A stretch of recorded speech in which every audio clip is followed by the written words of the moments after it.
Welcome to Small Spark Theory. This podcast is designed as a collection of thoughts, ideas, and practical tips on using marginal gains to help your agency new business endeavours. Small Spark Theory is hosted and created by Lucy Mann, founder of Gunpowder Consulting.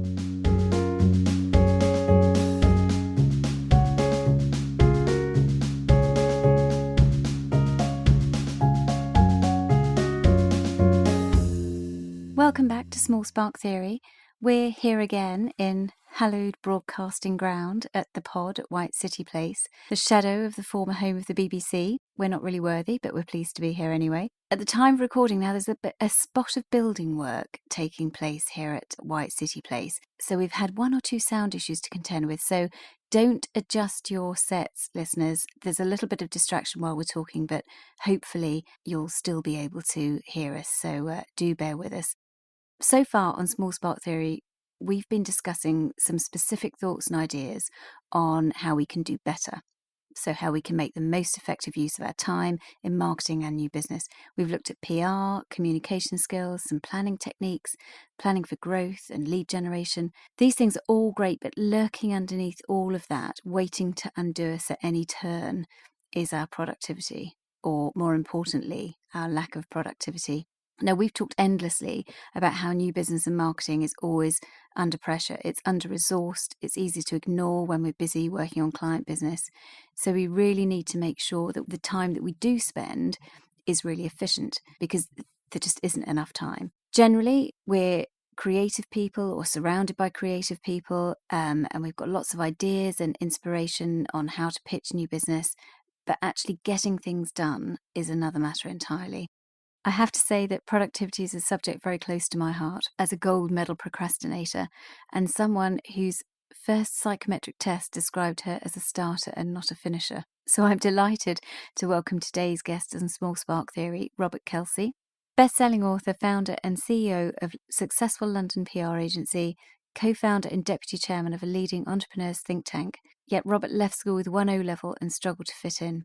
His books on the insecurities that made him such an ineffective young adult, What's Stopping You Being More Confident, and Get Things Done, have become international bestsellers, selling hundreds of thousands of copies and being translated into 10 languages. Now, Robert agreed to come on the podcast after I stalked him after an event at the House of St Barnabas. Welcome, Robert. I'm delighted you can join us here today. I'm hoping you're going to tell us a bit about how we can all be a bit more effective and get things done. It would be great if you could tell us how you got here today and tell us a little bit about that lovely story you shared at the House of St Barnabas. It's great to be here. What got me here today was the Central Line, but I don't think that's what you meant. What got me here, perhaps the longer version of that, is that really it's a redemption story, I guess. I was a very ineffective child and young adult, and there were all sorts of reasons why, which we can go into, but eventually I had the realization that all the problems I had and all the things that were making me ineffective were my fault, and I'd brought them on myself. And while that felt like a bit of a disaster at the time, it was actually a slightly liberating moment, because the minute you feel it's your fault, you then realize that actually it's in your hands to do something about it. So that was really the beginning of the story, was that basically me just taking responsibility. So I guess then you have to then discuss, what made me an ineffective child and young adult. Why did I leave school with 1 O-level? Why did I spend so many years wandering around pursuing poor career choices that felt thrust upon me rather than anything that I chose?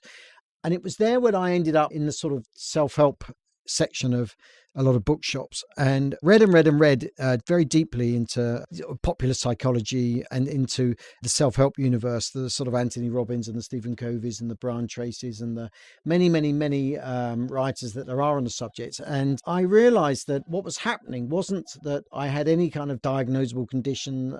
It wasn't ADHD or Asperger's or anything like that, even though you would list a series of the traits of those conditions and then look at me and go, actually, I pretty much tick all those boxes. But I actually felt that wasn't the issue. And actually what it came down to was low self-esteem. And that had led to poor self-beliefs. So, and that was really the absolute nub of the problem, was that I had self-esteem issues that have been generated from early childhood, partly due to family situations, partly in my makeup. I don't know, but certainly there it was. I was someone with low self-esteem, and that actually those self-esteem issues are something that won't just go away. You can't suddenly go on a course or change your diet or whatever that will give you the self-esteem you require. Certainly there are things that can improve it. You can start going to the gym, you can dress well, you can do all of those things that will give you confidence, but they are not going to completely change who you are. You have self-esteem issues, and what will happen is that certain things will trigger those issues, and they will always do that. That's not going away, which for me was the revelatory element. You have low self-esteem, you will continue to have low self-esteem, or at least continue to have self-esteem issues that are triggered by certain things happening. And you need to rationalize that, accept it, and then navigate it. And so as you move forward in life, and whatever you try and do, you need to accept that that's who you are, and to understand that and understand how it affects your behavior. And from then you can actually start moving forward in a way that is more positive, that takes that into account, that stops you being disabled by it and being tripped up by it, and also recognizing when you are triggered and how that is impacting your behavior, so that you can go, hang on a minute, I've been triggered here. This has led me to a series of behaviors that have led me into this situation. What do I do now? How can I get out of it? And then over time, you may actually be able to stop being triggered into those behaviors. You're triggered, but it doesn't trigger those behaviors. It triggers something else. It triggers an awareness that you've been triggered, if you like. And it was that revelation for me that I suddenly then went back to the self-help books and thought, hang on a minute, no one's covering this. No one's saying this. Everyone's talking about how to be more effective, all the great habits you can have. They seem to take you from 0 to 100, a lot of those self-help books. And what I realized was that you don't begin at 0 if you have low self-esteem. You sort of begin at minus 100, and someone has to realize that and take you to 0. And that was the fundamental underpinning for the books and why I wrote those books, because they was to realize that actually it's about taking you from minus 100 to 0, and then taking you beyond that, of course. But you had to be aware that was, that those triggers were always going to be there, and you were always, I used to talk about a monkey on your shoulder that was always going to, you didn't realize it was there half the time, and it kicked in at the very moment you wanted it not to be there.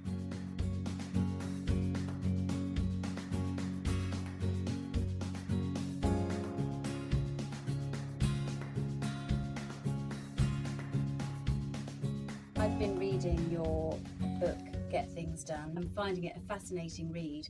You've done a lot of research. I would recommend anybody who struggles with productivity at all to get a copy of this book, because there are many moments of epiphany. Certainly for me, there were many moments of epiphany of just realizing, oh, of course. One of the sentences, or one of the paragraphs actually in this, that really made me sit up and take note was about being able to just find excuses for your not being able to do things, and saying, oh, it's just the way I work, or it's because of this or because of that. There's a point early on in the book when you say, and we may have been diagnosed with one of a long list of conditions to explain our productive deficiencies, but using this as an excuse to language at the bottom, to not even start the journey towards becoming a more well-organised, goal-oriented and productive human being is an appalling and willful act of self-sabotage. And I really loved that. I mean, it's beautifully straight talking, but it actually is a bit of a wake-up call. You've got to own this. You're not being productive, rather than just kind of skirt around it and make excuses. Actually just do something about it. At the end of it, it's interesting, because that, I think, is very early on. Right at the end, I come back to that and talk about action, and the conclusion of the book is act. Because after all this, if you still don't act on those goals, what will happen is that you will be recruited. It's worse than doing nothing. 0 isn't what will happen. What will happen is that there are people who are productive, and they will simply recruit you, and you will end up being recruited by them. And even if you sit there and do nothing, daytime TV schedulers will make very good use of you. You know, Latin American drug barons will make very good use of you. Do you see what I mean? They've got a plan for you. Even if you don't have a plan for yourself, they'll have a plan for you. And so, you know, you see, so it is really a willful act of self-destruction to, after all of it, you know, learn about yourself, learn about what's happened, accept it, accept that, you know, it's probably isn't your fault. Probably it is things that have happened to you. But from the moment of that realization, it's not enough to then say, okay, well, it was my father or my mother or whoever. From the moment of that realization, that's fine. That's step one, but it's only step one. Step two really has to be act. And it's that more than anything else. In fact, more than productivity, more than direction, more than anything, is act. You know, act in the wrong direction, act unproductively, but act. Okay, So, good. We're going to act. We got that. One of the other things that struck me was the procrastinator's code. yeah. As I said, I've been a gold medal procrastinator. There were a couple of points in there that I thought were specifically relevant and that I see undermining new business efforts. One of them was around the reticence to do anything in case of failure, the fear of failure. Yeah. And we referenced that actually in an earlier episode when we were talking to Alex and Dan from the Future Factory and talking about effective follow-up after new business meetings and how there's a tendency to shy away from some of that follow-up because you think, okay, well, you know, I'm going to quit while I'm ahead, and until they've said no, then I'm still winning. And if I push too hard, then I might get a rejection. So I'm just actually going to leave it and hope that they might just ring back and say, yes, we've got a brief for you. Yeah. Come in and start working for us. So that I thought was particularly relevant. There was another one in there which was about waiting for the right answer. Yeah. I'm not going to do anything because I haven't quite found the right answer Yeah. yet. And again, that's something that I've seen again and again disrupting agencies with their marketing on differentiation, getting their website overhauled, living with a completely ineffectual website for a long time because they're still searching for that key differentiator. And again, that's another form of procrastination. Yeah. I'm interested in your take around procrastination and how you found that particularly disabling. First of all, I would say that the procrastinator's code isn't mine. And one of the things I do, and you mentioned about how well researched the books were, and one of the things about my insecurities meant that, one, I did staggering amounts of research because of poor self-belief. I used it in the end. I used my poor self-belief as a weapon in order to check and always look for what I saw was the best answer, not my answer, but the best answer. And the procrastinator's code is actually Jane Birker and Lenora Ewan, and they wrote a book called Procrastination. And it's actually, they're from the University of California, and they created the procrastinator's code. This is a complete almanac of different people's expertise because, I'm not saying I have the expertise. I don't have the answer. I've gone and tried to find the answer and then edit the answer. I think one of the things procrastinators have is a very good line of excuses for not taking action. And one of them is looking for the perfect answer and looking for perfectionism. Perfectionism sounds a good thing, but actually it's really disabling, perfectionism, because it means you're always looking for a reason not to take something forward. And I've noticed it in the books when I was writing the books. I've written 5 books now, and one of the things that I've learned to do is not to completely rewrite chapter 1 again and again in order to make it perfect. I've moved from chapter 1 to chapter 2 to chapter 3 very quickly, knowing that by the time I got to chapter 20, I would probably want to rewrite chapter 1, but actually having a much clearer idea of what it should contain by the time I got to chapter 20. And in marketing and PR agent terms, I think that's very much the case. And what we tend to do is, rather than look for perfection and also concern that our clients are looking for perfection, we look to get started. And I think one of the key things we tend to try and do is avoid big beauty parades where they're seeking all the answers and they're looking for perfection. And what we try and do is make a connection with our potential clients on a sort of personal basis, get on with them, make it feel like we've understood the problem rather than have the answer, and then try and say to them, can we do this one thing for you, and see how that goes? Obviously, that what will happen, hopefully, is that It's not perfect because it won't be, but it's strong enough for them to be able to then give feedback that is positive, and then you move it on to the next stage, which is then towards completion. And we've just noticed the clients we have, clients tend to buy into that process, and thinking about it and thinking back on it is actually a way for an insecure, low self-esteem procrastinator like me to move forward, because it gets me round the potential of having to produce the perfect pitch, because I don't think the perfect pitch exists. So therefore I'm trying to say to the potential client, let's not wait for the perfect pitch, let's look for something we can do. And that works brilliantly from a client's perspective, because they have the opportunity to test the relationship, to understand what it's like, what the experience is like of working with you. Yes. Rather than the unrealistic. I mean, because pitches really are an unrealistic measure of Yes. an agency, because the work, the performance is produced in highly unrealistic conditions. It's not a scientific test. Yes, no, absolutely right. I think that for me, it feels like the whole pitching process and the beauty parade is a very false way of evaluating the marketing PR companies. And the more you can get beyond it, the better, I think, because it feels to me that really what you're looking for and what you should be looking for is not the right answer, but the right person, and or the right people and the right team. And again, you won't get perfection, but if you can create a circumstance in which they're comfortable working with you, even if you don't have the right answers, then I think you can move forward very positively, working with them to find the right answers. And actually you think, well, so there's two elements to that. One is, I think, defining the problem. Have you been able to define the client's problem? And I think that's much stronger than defining the client's answer. And then two would people and chemistry, and them just bonding, just basically getting on with them, being able to have proper conversations with them, having a team they like, creating that sort of chemistry mix. And I think that far more important than coming up with the perfect pitch. And the reason I think that is because I think I'm incapable of coming up with the perfect pitch.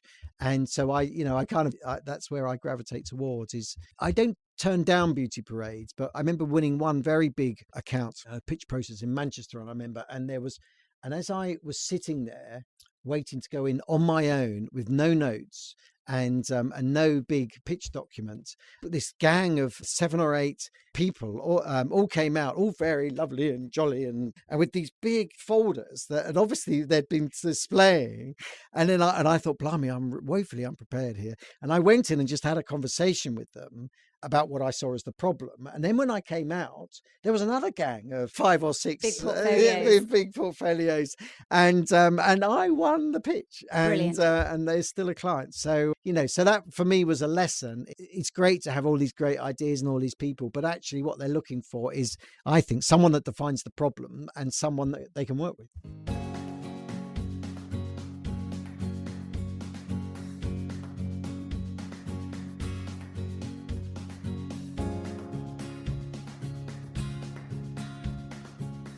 So, Robert, how have you seen your approach change since your realization about the reasons for your lack of productivity? How has that changed your approach? I think the most important thing is it's made me forward looking. I think one of the phrases I found myself using a lot was that you can change absolutely everything about yourself. You can change your religion, you can change your gender, you can change absolutely everything. And the only thing you cannot change about yourself is the past. The point of the past is to leave it there and to look forward and look to the future. And that leads you to the next bit of how you've changed, which is 1, goals, 2, planning. So the first thing to think about is goal setting, and just really making sure that your goal setting is all it can be. And I think that, obviously we can go very deeply into goal setting, but with techniques like visualization, etc. But all I would say is, there's a lot on goal setting out there from people like Brian Tracy. What I would say is think 10 years. Don't think too short term. People's goals tend to be too short term. And what I think you should think, and a great leap for someone that is mired in with self-esteem issues, etc., is to think 10 years hence. Where would you like to be in 10 years hence? Because it allows you to dream a little. Any visualization, etc., should focus on that 10-year horizon. Here we are in 2017. Well, where would you be in 2027? If you could be anywhere, you could do anything, what would it look like in 2027? And there's a lot of detail you can add to that. But the key for that is to say, okay, well, that's 2027. It's a long way away, but it's therefore a distance away in which you can change anything about yourself. So how do we then operate practically from that? Well, then go to 5 years and say, where do we need to be in 5 years to make sure that that 2027 or that 10-year goal is doable? You don't need to be there in 5 years. The only thing that must happen in 5 years is anything that needs to change that will take that time frame should be underway in 5 years. So you've got 5 years to get yourself in a position to make the 10-year goal. Then you can actually then go, well, let's do 2 years. Where do I need to be in 2 years to meet that 5-year objective and those 5-year goals? Then you do it in 1 year. Where do I need to be in 1 year? Where do I then do 6 months? Then you can do 3 months. Then you do 1 month. Then you do a week. And before you know it, you've got what you're going to do tomorrow. You've got this path that is pretty strong, pretty solid, that has some quite what looks pretty unobtainable goals at the end, but nonetheless, you've got that path to it. And what that gives you, what I've noticed it gave me when I did that, was it gave me really strong judgment. And one of the things you don't have when you have self-esteem issues is good judgment. Your judgment is purely based on triggering and self-esteem, on how you feel, how you react to other people, all of that. And that's so ineffective. And what you need to do is find a way in which your judgment improves. And by having that 10-year goal with all the milestones and the detail in them will give you good judgment, because the only thing you need to judge is whether anything that happens, any decision you need to make, any stimulus that comes along, is whether it's on that path. And it makes your decision making so much stronger and so much better, and your judgment is crystal clear at that point. And what happens then is that you stop being recruited by people. Like I said before, if you've got low self-esteem, what will happen is you end up being recruited by people that have got strong goals and have got high self-esteem, and you end up doing their bidding for them. And what happens is you become a recruiter, because suddenly you've got your path, you're walking along it, and you meet someone and go, actually, this person can help me on this path. So you've recruited them. You haven't recruited them in a negative way. You've recruited them but it's your path, and off you go. Now, of course, there's going to be detours. Things may change, etc., etc. But always having that 10-year vision, I think, is absolutely vital. And I think that for me completely changed not only my judgment, but also my productivity, because everyone has quite strong productivity, because people are happy to be busy. They're happy to work hard, but they need to work hard effectively. I said act. Well, this is the second bit of that. Yes, act, but act knowing where you're going. Create that strength of just knowing what the path looks like. For me, that was just revelatory, really. That resonates with me. And I talked in an earlier episode about a particular CEO that I worked with who was very, very strong on planning. And the thing that I realised that I needed was knowing that the plan was the same today as it was yesterday, as it will be next week and next month.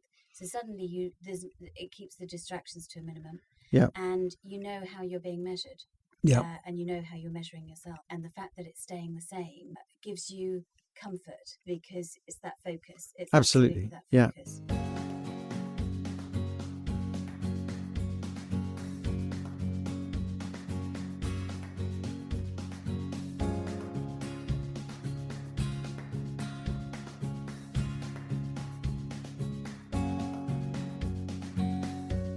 Your top 3 tips? Obviously, my top tip would be that everybody go out and buy at least one of your books, because I've certainly found it inspiring. But what would be your top 3 tips for people who are struggling a bit with productivity? One, understand that if you're struggling with productivity, it might not be that productivity is the problem.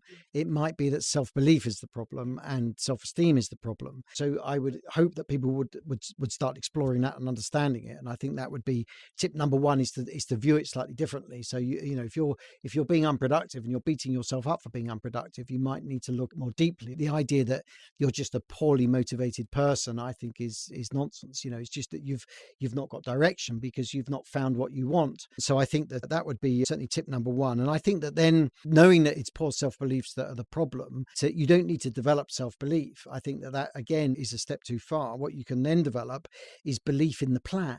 Develop a plan, you can believe it. That for me, it replaces the need for developing self-belief.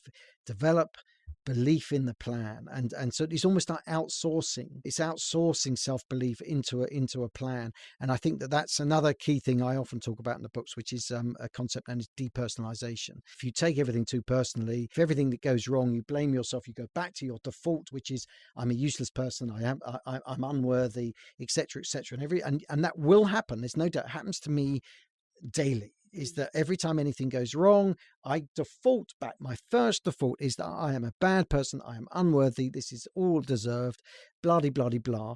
And of course, that is the trigger. That all that you need to recognize at that point is that it's not that you're a bad person. It's that you've been triggered. You've had your self-esteem issues triggered. So how do you get beyond that? You get beyond that by having a strong plan, and you go, fine, okay, we've had a setback. All that's happened is we've had a setback, and we say, does the plan need adjusting? Do we need to think about the plan a bit more? Is there something we haven't recognized that's in the plan that we need to now recognize? But you go back to the plan. And so you have belief in that plan. And that is, I think, an absolutely critical thing. And I think a third tip for me about planning is, got to remember, if we're dealing with ineffective people and people that procrastinate and all of that stuff, they will find reasons to not plan or to stop planning or to avoid planning. If you read time management books, they're slightly unfair because they're written by people who are very good at time management. So you then need to then come up with a weapon that gets over the fact that this is advice for people with poor time management. And my weapon is keep a diary. Go out and buy one of my books in W.H. Smith's, but while you're in W.H. Smith's, buy an A5 page per day diary and just write it all down. Use the notebook at the back to write your 10-year plan. But by renewing it once a year, that also gives you a really good opportunity to make sure that you've still got the right plan, etc. And so put all that at the back, and then use the day-to-day diary to record how things are going, what needs to be done that day, that week, etc. Ticking off the goals as they're achieved and the milestones as they're reached. But actually, the main reason to have it is because, again, when you're triggered, rather than react poorly publicly, react poorly privately. Use your diary to, just record it, to just make sure that you're not shouting it out in the office and undermining long-term relationships. You're just going there and recording it. And if you look at my diary, some of the sort of indentations in the pressure from the pen are, quite something, but it's private, and it's become, and I've managed to rationalize it, and I've turned it from an ineffective reaction to a more effective reaction simply by using the diary. And so that would be my third tip. And I think actually, if you listen to this and you don't take anything else away, and all you do is go out and start a diary, I think that would be a major leap forward.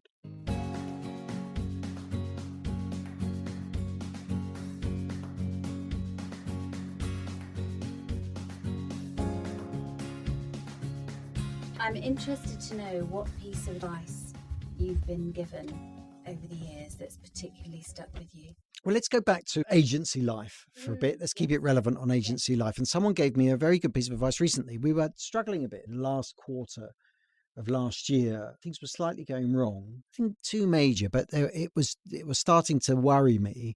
And someone that had created an agency and sold it and created another one said to me, forget about the small stuff, forget about the small clients and doing the fiddly bits. He said, think about growing the big accounts. He said, focus on the big names and the big accounts and try and grow them, farm them. So forget about anything too small and bitty that you think might head you in a different direction, etc. Just focus on the accounts you've got now and try and grow them. And I did this. I took the advice, and we've already, with one of our major banks, we've doubled the amount we do with them. And it's made up not only for some of the smaller stuff that we lost, it's more than made up for it. And also, it's going to be there the next year because that's how big accounts plan. And I thought it was absolutely transformative. And actually, it was probably obvious, but it wasn't obvious to me because of just the way I operate and what goes on in my head. And also because it wasn't obvious to someone with my insecurities, because losing any account is actually a disaster. It's a personal failure. Yeah. And the last thing you want is someone to tell you, remind you of what a personal failure you are. And so you're triggered by it. But of course, that I just thought was sort of slightly transformative for me, was a bit of advice. So, Robert, tell us, do you have a favourite book, TED Talk, or an inspiring figure that you can share with us? There's a few, actually. I like, and mainly books.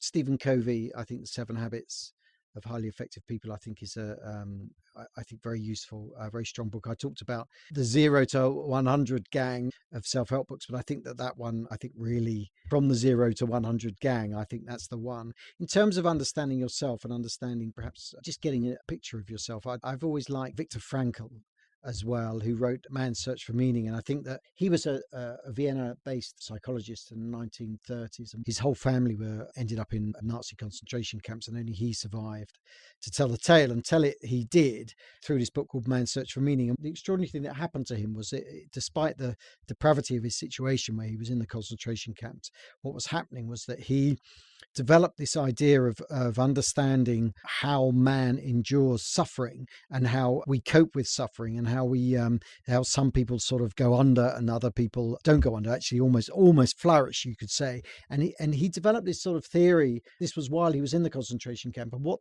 he realized was happening was that his suffering ceased. He realized that what was happening to him was almost like a learning moment. He was learning about things, and he was imagining himself sort of giving lectures after the war about the suffering of man, if you like. And he wrote this book called Man's Search for Meaning. And so it made him actually freer than his captors. And he came up with this phrase that said, suffering ceases once it is given meaning. So if your suffering has meaning, then it's no longer suffering. You're using it. You've recruited it, if you like.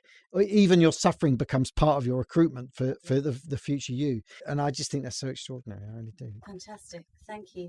And as an agency owner who understands how to be productive, even though, as you say, it's something that never goes away, you've always got to keep working at it. Yeah. Where do you see the opportunities for marginal gains? Well, I guess the thing I would add is about people. And again, one of the things ineffective people do is they are very bad with people. It's all about you, and it's about your reactions and about how they're treating you. And if you can turn that around and make it about them and how you're treating them and about their reactions, and use the insight you have to do that, you've got this insight as an insecure person. Well, use it, and see that other people are insecure as well. So focus on them and in turning the team you have into really effective people. And one of just the small things we do that I think is incredibly effective is we don't do assessments. We do not do staff assessments. What we do is we do goal setting, and